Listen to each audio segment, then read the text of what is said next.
Mardina's treasure chest. Martha glanced at her watch. She always got to the cafe first, and then Dina came in, out of breath, trailing some explanation about her husbands, the kids, the car. It was always something with Dina. Martha sipped her coffee and stared out the window.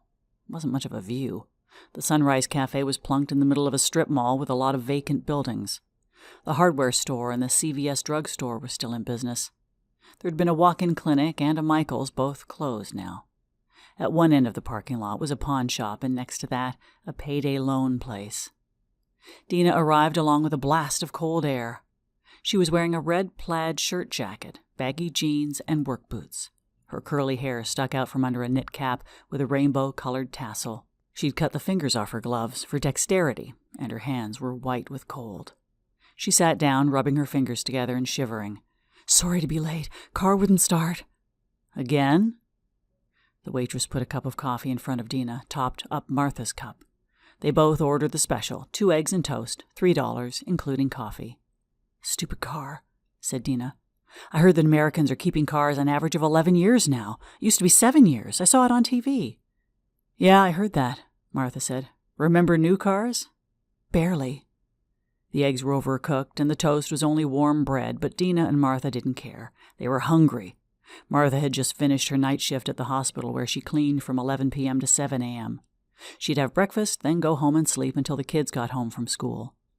Dina was just starting her day, a patchwork of part-time jobs: school crossing guard, freelance bookkeeper, afternoon babysitter for one of the nurses at Ridgeview.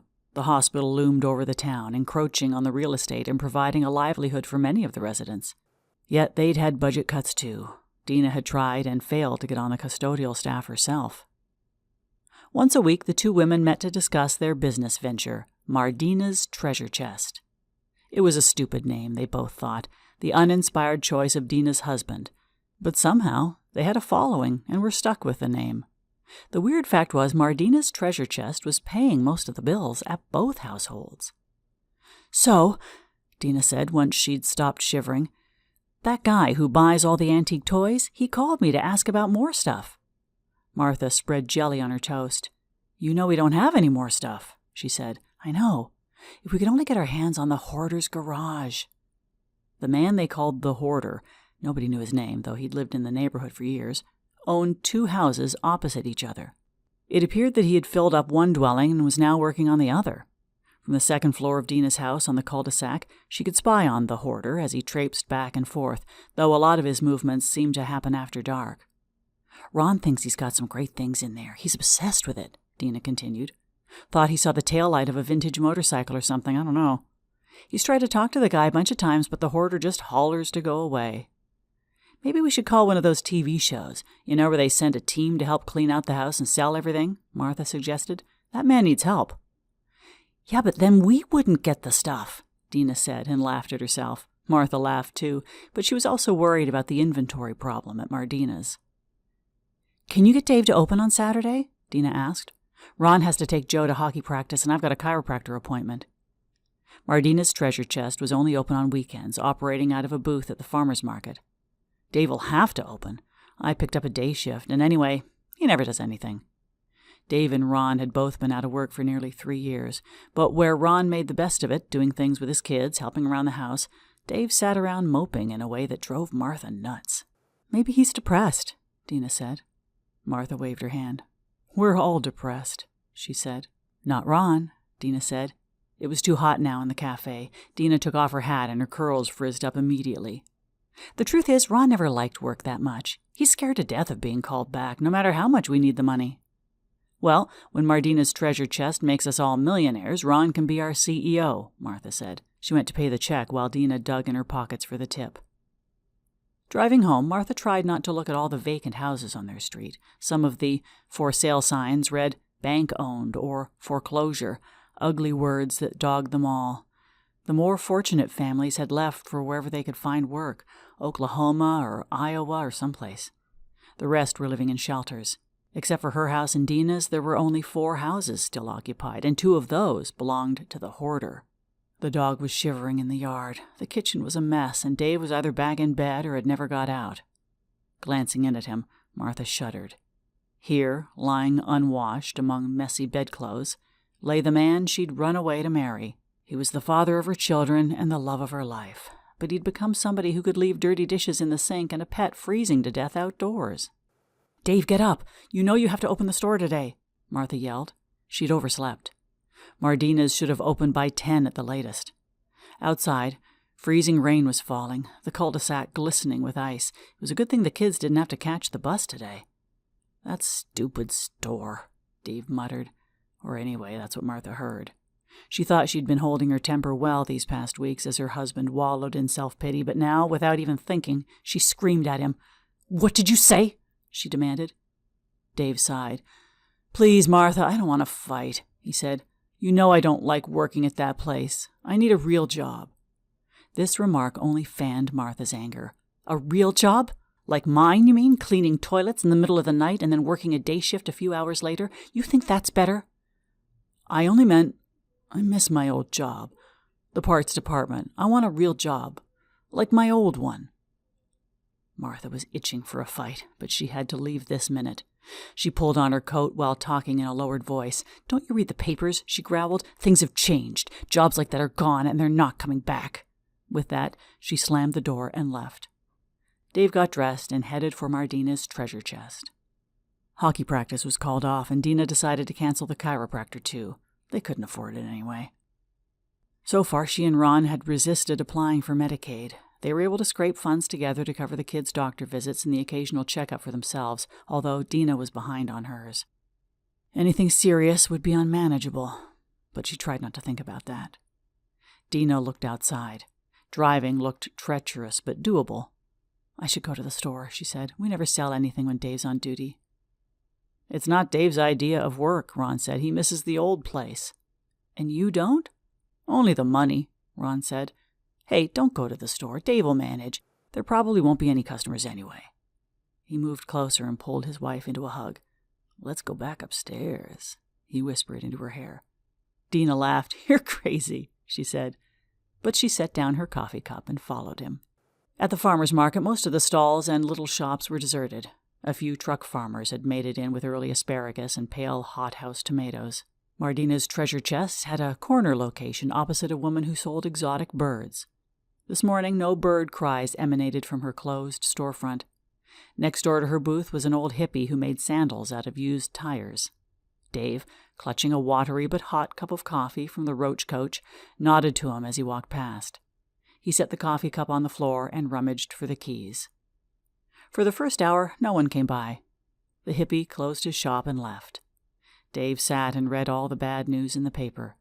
He thought of texting Martha and telling her he was closing. There were no customers. He could make something up. There'd been a power failure, or he was coming down with the flu. But given her mood this morning, he realized that was a bad idea. At noon, he put up the sign that read, "Back in 15 minutes." He wanted a beer, but settled for another bad coffee and a cigarette, another thing Martha hated him for. Smoking was a nasty, expensive habit. He'd almost quit, but then the layoffs had come. It was bright outside now. The ice melted. The air smelled like spring. Life as he knew it had ended 3 years ago, and he knew that Martha was right. He wouldn't get his job back. "Hey, aren't you the guy from Mardina's?" A stocky woman with a high voice stood in front of him. "Just took a short break, sorry, it's been slow today." Too late. He realized that he shouldn't have disclosed that fact. "I can open up now." "Where's Martha and Dina?" "Well, they have other commitments sometimes," Dave said. "The kids' activities, you know." The woman nodded. "I just wanted to tell them I've closed up shop. I've got the bird place." Her big arm gestured at her storefront. She looked like a type of giant bird herself. "But no one's buying. I thought maybe Martha and Dina would want to lease my shop. It's more visible."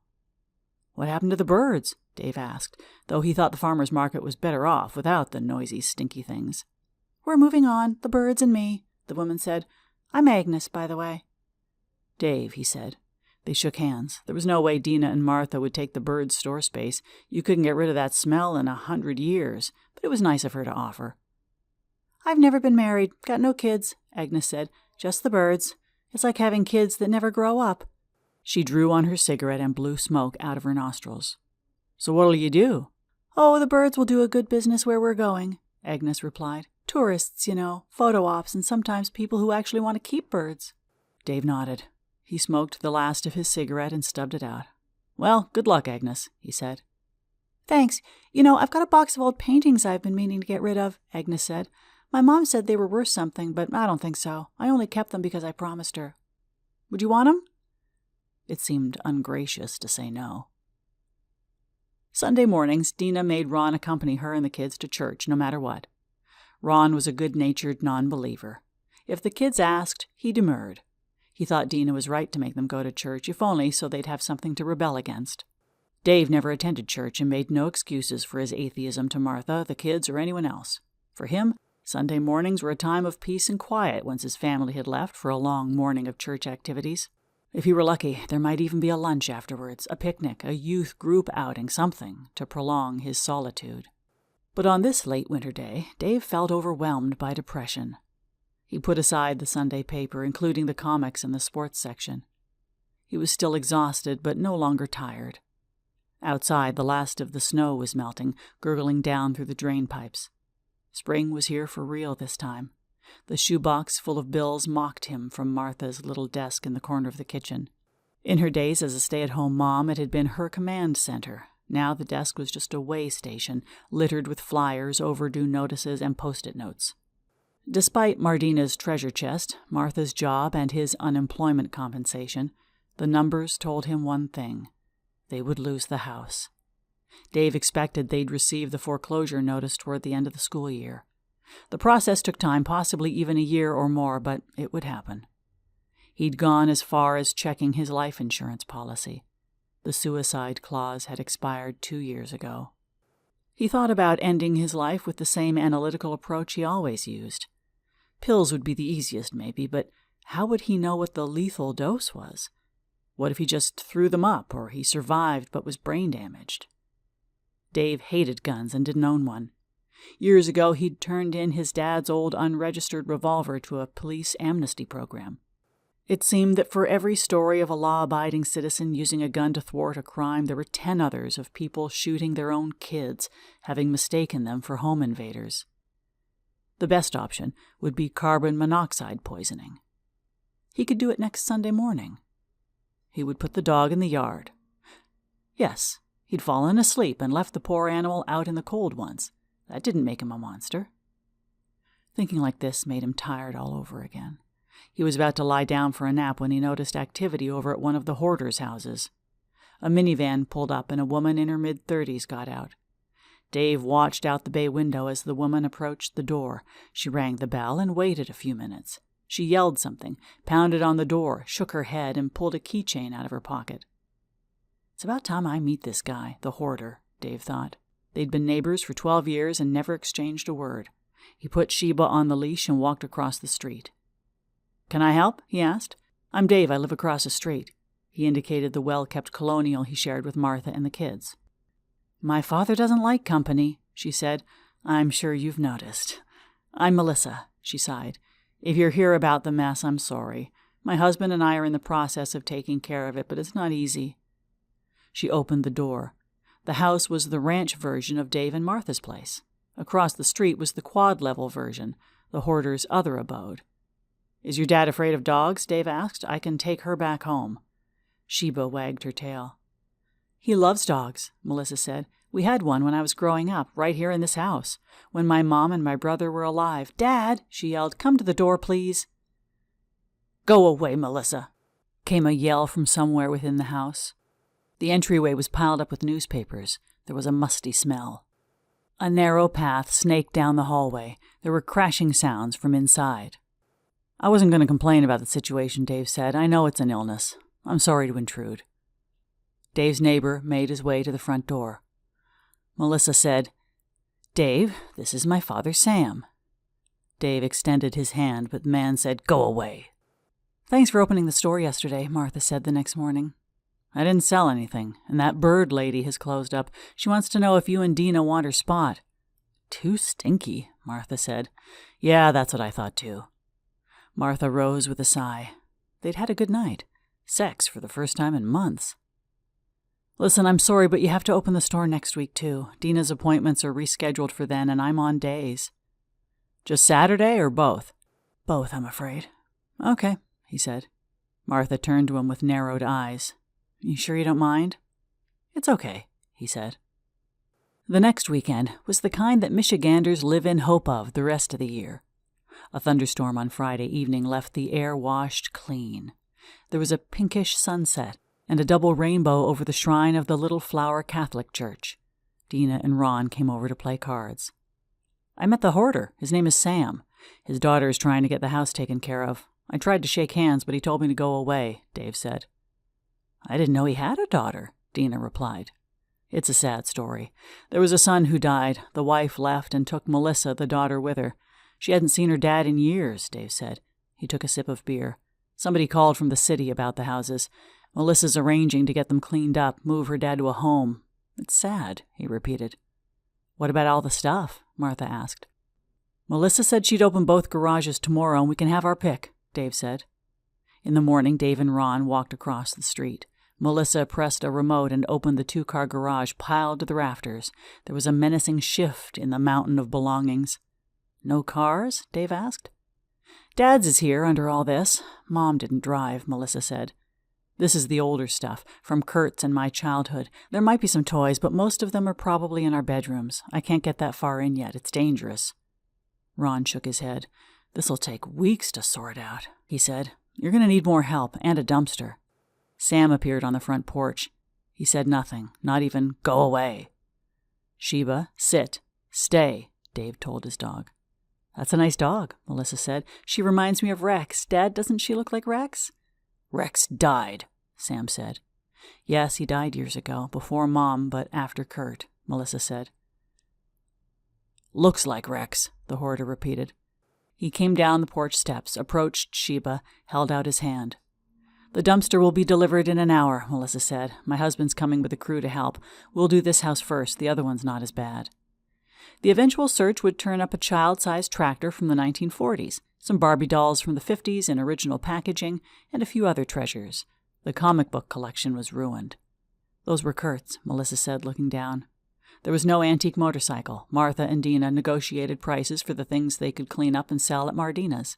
Each day, Sam came out to pet Sheba before retreating inside. I'm trying to convince Dad to move out, but, oh, God, Melissa said, it's going to be rough.